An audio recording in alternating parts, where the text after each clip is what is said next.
ça me rend triste que vous disiez ça, parce que pas du tout. Je préfère enchaîner. Professeur Tchungi, alors on ne sait pas si c'est lui qui est passé à travers un réducteur turbo, etc., ou si c'est la veste qui déconne, on ne sait plus. Professeur Selkin, atteint d'un syndrome extrêmement rare. Elle est atteinte de ce qu'on appelle, dans notre jargon, la coupe à géométrie variable spontanée.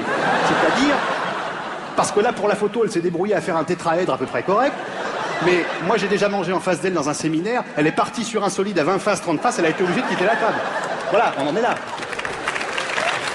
C'est terrible. Oh là là, professeur Matthews de Stanford University. 20 jours dans une cage à ultraviolet, ils ont réussi à la réanimer.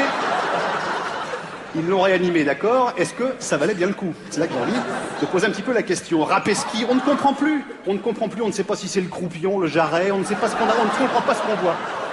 Donc ça, c'est terrible. Voilà, Andropoulos de Stanford University. Alors attendez, Andropoulos, c'est encore plus spécial parce qu'à Stanford, il y a un règlement intérieur des plus précis qui nous dit, article 77, il est rigoureusement interdit aux enseignants atteints de calvitie de type alopécie androgénique de se laisser pousser une mèche unique de 15 bornes de long sur un seul côté de la tête en vue de la rabattre sur le dessus du crâne, c'est interdit.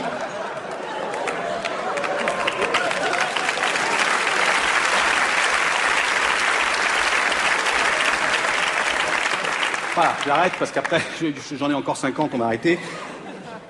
J'espère que j'ai donné à réfléchir à ceux qui hésitaient encore sur la physique quantique.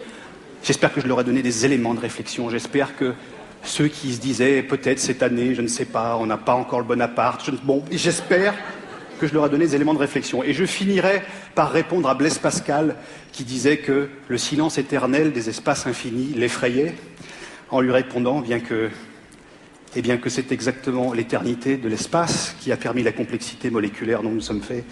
Nous sommes les enfants des silences éternels, des espaces infinis. Voilà, Blaise Pascal, ça, c'est pour ton petit cul. Allez, salut les mecs, ciao.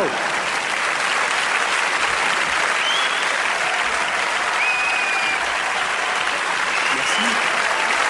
Merci beaucoup. Merci. Bonsoir.